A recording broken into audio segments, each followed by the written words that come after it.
ನಿಮ್ಮದು graduation it means ನಿಮ್ಮದು degree ಆಯಿತು, ಇನ್ನೂ ಸಿ ಎ ಮಾಡ್ಬೋದಾ? ತುಂಬ ಸ್ಟೂಡೆಂಟ್ಸ್ ಮೆಸೇಜ್ ಮಾಡಿ ಕೇಳ್ತಾರೆ. ಈಗ ನಾನು ಬಿ ಕಾಮ್ ಆಗಿದೆ ಸರ್, ಬಿ ಬಿ ಎ ಆಗಿದೆ, ಬಿ ಎ ಆಗಿದೆ, ನನಗೆ ಸಿ ಎ ಮಾಡ್ಬೋದಾ, ಮಾಡ್ಬೋದಾ, ಇನ್ನು ಎಷ್ಟು ವರ್ಷ ಹಿಡಿಯುತ್ತೆ?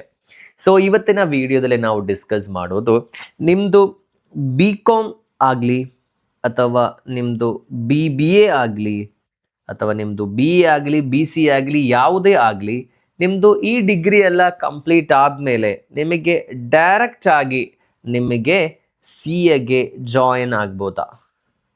ಇದು ನಮ್ಮ ವಿಡಿಯೋನ ಟಾಪಿಕ್. ನಿಮ್ಮ ಡೌಟ್ ಎಲ್ಲ ಇಲ್ಲಿ ಕ್ಲಿಯರ್ ಆಗುತ್ತೆ. ಸೊ ವಿಡಿಯೋ ಕೊನೆವರೆಗೂ ನೀವು ನೋಡಿ. ಅದಕ್ಕಿಂತ ಮುಂಚೆ ನೀವು ಕಮೆಂಟ್ ಬಾಕ್ಸಲ್ಲಿ ಕಮೆಂಟ್ ಮಾಡಿ, ನೀವು ಬಿ ಕಾಮ್ ಆಗಿದ ಅಥವಾ ನಿಮ್ಮದು ಬಿ ಬಿ ಆಗಿದ, ಬಿ ಎನ ಅಥವಾ ಬಿ ಸಿ ಅಥವಾ ಬೇರೆ ಯಾವುದಾದ್ರೂ ಕಾಮರ್ಸ್ ನಾನ್ ಕಾಮರ್ಸ್ ಡಿಗ್ರಿ ನಿಮ್ದು ಆಗಿದ. ಇಲ್ಲಿ ಸಿ ಎ ಅಂತ ಹೇಳುವಾಗ ನಾವು ಆಲ್ರೆಡಿ ಡಿಸ್ಕಸ್ ಮಾಡಿದ್ದೀವಿ, 3 ಸ್ಟೆಪ್ಸ್ ಬರುತ್ತೆ. ಸಿ ಎದು ಫಸ್ಟ್ ಲೆವೆಲ್ ನಾವು ಅದಕ್ಕೆ ಫೌಂಡೇಶನ್ ಅಂತ ಹೇಳ್ತೀವಿ, ಸಿ ಎದು ಸೆಕೆಂಡ್ ಲೆವೆಲ್ ಬರುತ್ತೆ, ಸಿ ಎದು ಫೈನಲ್ ಲೆವೆಲ್ ಬರುತ್ತೆ. ಈ ಥರ 3 ಲೆವೆಲ್ಸ್ ಇದೆ. ಇದರಲ್ಲಿ ನೀವು ಗ್ರ್ಯಾಜುಯೇಷನ್ ಕಂಪ್ಲೀಟ್ ಮಾಡಿದವರಾದರೆ you can go for second level directly. ಆದರೆ ಸ್ವಲ್ಪ ಕಂಡೀಷನ್ಸ್ ಇದೆ. ನಿಮ್ಮದು ಡಿಗ್ರಿ ಇದು ಟೋಟಲ್ ಮಾರ್ಕ್ಸ್, ಕಾಮರ್ಸ್ ಡಿಗ್ರಿ ಆದರೆ ಲೈಕ್ ಬಿ ಕಾಮ್ ಆ ಥರ ಎಲ್ಲ ಆದರೆ ನಿಮಗೆ 55% ಮಾರ್ಕ್ ಬೇಕು. ಇನ್ನು ನೀವು ಸೈನ್ಸ್ ಇದು ಯಾವುದಾದ್ರೂ ಆದರೆ it means non commerce degree complete ಮಾಡಿ ನೀವು ಬಂದವರಾದರೆ ನಿಮಗೆ 60% ಮಾರ್ಕ್ ಬೇಕು. ಸರ್ ಒಂದು ವೇಳೆ ನನಗೆ ಇದು ಇಲ್ಲ ಅಂದರೆ ನಾನೇನು ಮಾಡಬೇಕು? ಇಲ್ಲ ಅಂದರೆ you have to go for the first level.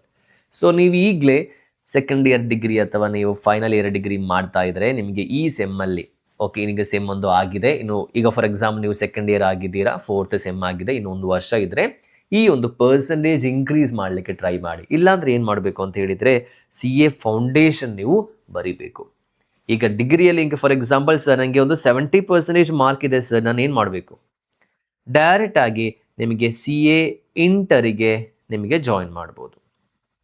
ಇದು ನೀವು ಫೈನಲ್ ಇಯರ್ ಇರುವಾಗಲೇ ನಿಮಗೆ ಜಾಯಿನ್ ಮಾಡ್ಬೋದು. ನಿಮ್ಮದು ಫೈನಲ್ ಇಯರ್ ಆದಮೇಲೆ ವಿತಿನ್ 6 ಮಂತ್ ಒಳಗಡೆ ನಿಮಗೆ ಒರಿಜಿನಲ್ ಸರ್ಟಿಫಿಕೇಟ್ ನೀವು ಸಬ್ಮಿಟ್ ಮಾಡಿದರೆ ಸಾಕು. It is called as a provisional registration. ನೀವು ಆ ಥರ ಏನಾದರೂ ರಿಜಿಸ್ಟ್ರೇಷನ್ ಮಾಡಲಿಕ್ಕೆ ಪ್ಲಾನ್ ಮಾಡ್ತಾ ಇದ್ರೆ ಜಸ್ಟ್ ನಮಗೆ ಮೆಸೇಜ್ ಮಾಡಿದರೆ ಸಾಕು, ನಾವು ಬಾಕಿ ಡೀಟೇಲ್ಸ್ ಕೊಡ್ತೀವಿ.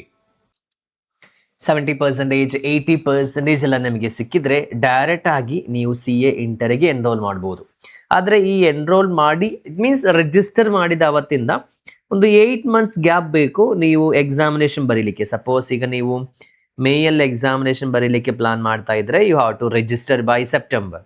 ಓಕೆ, ಬೇರೆ ಏನು ಎಕ್ಸ್ಟ್ರಾ ಟ್ರೈನಿಂಗ್ ಏನೂ ಇಲ್ಲ, ಡೈರೆಕ್ಟ್ ಆಗಿ ನಿಮಗೆ ಎಕ್ಸಾಮಿನೇಷನ್ ಬರೀಬೋದು. ಆಲ್ರೆಡಿ ನಾವು ಸಿ ಎ ಇಂಟರ್ದು ಸ್ಟ್ರಕ್ಚರ್ಸ್ ಎಲ್ಲ ಹೇಳಿದ್ದೀವಿ ನಿಮಗೆ. ಸಿ ಎ ಇಂಟರ್ ನಿಮಗೆ 6 ಸಬ್ಜೆಕ್ಟ್ಸ್ ಬರುತ್ತೆ. ಇಟ್ ಮೀನ್ಸ್ 2 ಗ್ರೂಪ್ ಬರುತ್ತೆ, ಗ್ರೂಪ್ 1, ಗ್ರೂಪ್ 2. ಗ್ರೂಪ್ ನಂಬರ್ 1ನಲ್ಲಿ 3 ಪೇಪರ್ಸ್ ಬರುತ್ತೆ, ಗ್ರೂಪ್ ನಂಬರ್ 2ಅಲ್ಲೂ 3 ಪೇಪರ್ಸ್ ಬರುತ್ತೆ.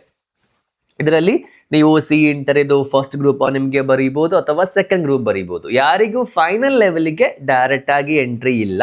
ನೀವು ಒಂದು ಫಸ್ಟ್ ಲೆವೆಲ್ ಕಂಪ್ಲೀಟ್ ಮಾಡಿ ಸೆಕೆಂಡ್ ಲೆವೆಲ್ಗೆ ಬರಬೇಕು ಅಥವಾ ಸೆಕೆಂಡ್ ಆದಮೇಲೆ ನೀವು ಥರ್ಡಿಗೆ ಹೋಗಬೇಕು. ಯಾರಿಗೂ ಡೈರೆಕ್ಟ್ ಆಗಿ ಫೈನಲ್ಗೆ ಎಂಟ್ರಿ ನಿಮಗೆ ಬರಲ್ಲ. ಸೊ ನೀವು ಡಿಗ್ರಿ ಮಾಡ್ತಾ ಇದ್ರೆ ಫಾರ್ ಎಕ್ಸಾಂಪಲ್ ನೀವೀಗ ಫಸ್ಟ್ ಇಯರ್ ಡಿಗ್ರಿಯಲ್ಲಿ ಇದ್ದರೆ ಅಥವಾ ನೀವು ಸೆಕೆಂಡ್ ಇಯರ್ ಡಿಗ್ರಿಯಲ್ಲಿ ಇದ್ದರೆ ನಿಮಗೆ 2 ಆಪ್ಷನ್ ಬರುತ್ತೆ. ನಿಮ್ಗೆ ಒಂದು ಸಿ ಎ ಫೌಂಡೇಶನ್ ಈಗಲೇ ಬರೆದು ನಿಮಗೆ ಇಂಟರ್ಗೆ ಪ್ರಿಪೇರ್ ಮಾಡ್ಬೋದು. ಆದರೆ ಫೈನಲ್ ಇಯರ್ ಡಿಗ್ರಿಯಲ್ಲಿ ನೀವು ಇದ್ದರೆ ನಾನು ಯಾವುದೇ ರೀತಿಯಲ್ಲಿ ನಿಮಗೆ ಫೌಂಡೇಶನ್ ಲೆವೆಲ್ ಫೋರ್ಸ್ ಮಾಡಲ್ಲ ಜಾಸ್ತಿಯಾಗಿ, ನೀವು ಡೈರೆಕ್ಟ್ ಆಗಿ ಇಂಟರ್ಗೆ ಬರ್ಬೋದು.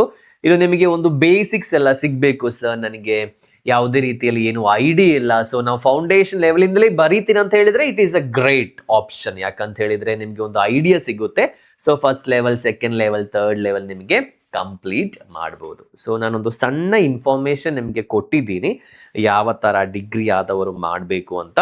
ನಿಮಗೆ ಇನ್ನು ಡೀಟೇಲ್ ಆಗಿ ವಿಡಿಯೋ ಮಾಡಬೇಕು, ಯಾವ ಥರ ಸರ್ ನಾನು ರಿಜಿಸ್ಟರ್ ಮಾಡಬೇಕು, ಯಾವ ಥರ ಇದರದ್ದು ಪ್ರೊಸೆಸ್ ಬರುತ್ತೆ, ಅದರ ಬಗ್ಗೆ ಡೀಟೇಲ್ ಆಗಿ ಒಂದು ವಿಡಿಯೋ ನಾನು ಮುಂದೆ ಮಾಡ್ತೀನಿ. ಸೊ ನಿಮಗೆ ಏನು ಡೌಟ್ ಇದ್ರೂ ನೀವು ಕನ್ನಡದಲ್ಲೇ ನೀವು ಕಮೆಂಟ್ ಬಾಕ್ಸಲ್ಲಿ ಕಮೆಂಟ್ ಮಾಡ್ಬೋದು. ಯಾಕಂತ ಹೇಳಿದರೆ ಜುಪಾಬ್ ಲರ್ನಿಂಗ್ ಕನ್ನಡ ಅಂತ ಹೇಳೋದು ನಿಮಗೋಸ್ಕರ ಇರುವ ಚಾನಲ್. ನಾವು C A foundation, C M A, C S ಇದೆಲ್ಲ ನಾವು ಕ್ಲಾಸಸ್ ಲಾಂಚ್ ಮಾಡ್ತಾ ಇದ್ದೀವಿ. ಸೊ ನೀವು ಕಾಂಟ್ಯಾಕ್ಟ್ ಮಾಡಿ, ಕಾಂಟ್ಯಾಕ್ಟಲ್ಲಿ ನಿಮಗೆ ವಿಡಿಯೋ ಇಷ್ಟ ಆದರೆ ವಿಡಿಯೋ ಲೈಕ್ ಮಾಡಿ. ನಿಮ್ಮ ಫ್ರೆಂಡ್ಸ್ ಯಾರಾದರೂ ಈ ಥರ ಡಿಗ್ರಿ ಮಾಡ್ತಾ ಇದ್ದಾರೆ, ಏನಾದರೂ ಒಂದು ಡಿಗ್ರಿ ಆದಮೇಲೆ ನಾವು ಮಾಡಬೇಕು, ಸುಮ್ಮನೆ ನಾವು ಡೈರೆಕ್ಟ್ ಆಗಿ ನಾವು ಡಿಗ್ರಿ ಆದಮೇಲೆ ಜಾಬಿಗೆ ಹೋದ್ರೆಲ್ಲ ಸ್ಯಾಲರಿ ಸ್ವಲ್ಪ ಕಮ್ಮಿ ಬರುತ್ತೆ. ಸೊ ನಿಮಗೆ ಏನಾದರೂ ಈಗಲೇ ಪ್ರಿಪರೇಷನ್ ಸ್ಟಾರ್ಟ್ ಮಾಡಲಿಕ್ಕೆ ಪ್ಲಾನ್ ಇದ್ದರೆ ಎಂಟೈರ್ ಕರ್ನಾಟಕದಲ್ಲಿ ಕನ್ನಡ ಲ್ಯಾಂಗ್ವೇಜಲ್ಲಿ ನಾವು ಆನ್ಲೈನಲ್ಲಿ ಆಪ್ರೇಟ್ ಮಾಡ್ತಾ ಇದ್ದೀವಿ. ಸೊ ನಿಮಗೆ ಏನಾದರೂ ಡೌಟ್ ಇದ್ರೂ ನೀವು ಕೇಳ್ಬೋದು, ನಿಮ್ಮ ಮೆಸೇಜ್ ಮಾಡ್ಬೋದು, ನೀವು ಕಮೆಂಟ್ ಬಾಕ್ಸಲ್ಲೂ ಕಮೆಂಟ್ ಮಾಡಿ. ಚಾನಲ್ ಒಂದು ಸಬ್ಸ್ಕ್ರೈಬ್ ಮಾಡಿ. ನೀವು ಆಲ್ರೆಡಿ ಸಬ್ಸ್ಕ್ರೈಬ್ ಮಾಡಿದರೆ ಗ್ರೇಟ್, ಸಬ್ಸ್ಕ್ರೈಬ್ ಮಾಡಿಲ್ಲ ಅಂದರೆ ಸಬ್ಸ್ಕ್ರೈಬ್ ಮಾಡಿ. ಆ ಒಂದು ಬೆಲ್ ಐಕನ್ ಕೂಡ ಎನೇಬಲ್ ಮಾಡಿಡಿ. ಸೊ ನಾವು ಹೊಸ ವಿಡಿಯೋ ಅಪ್ಲೋಡ್ ಮಾಡುವಾಗ ನಿಮಗೆ ನೋಟಿಫಿಕೇಶನ್ ಬರುತ್ತೆ. ಕಂಪ್ಲೀಟ್ ಆಗಿ ನಿಮ್ಮ CA ಜರ್ನಿಯನ್ನು ನಾವು ಒಳ್ಳೆಯ ರೀತಿಯಲ್ಲಿ ಮುಂದೆಗೆ ಸಾಗಿಸುವ. ನಿಮ್ಗೆ ಏನು ಡೌಟ್ ಇದ್ರೂ ಕೇಳ್ಬೋದು. ಮುಂದಿನ ವಿಡಿಯೋ ನೋಡುವ. All the very best and thank you so much.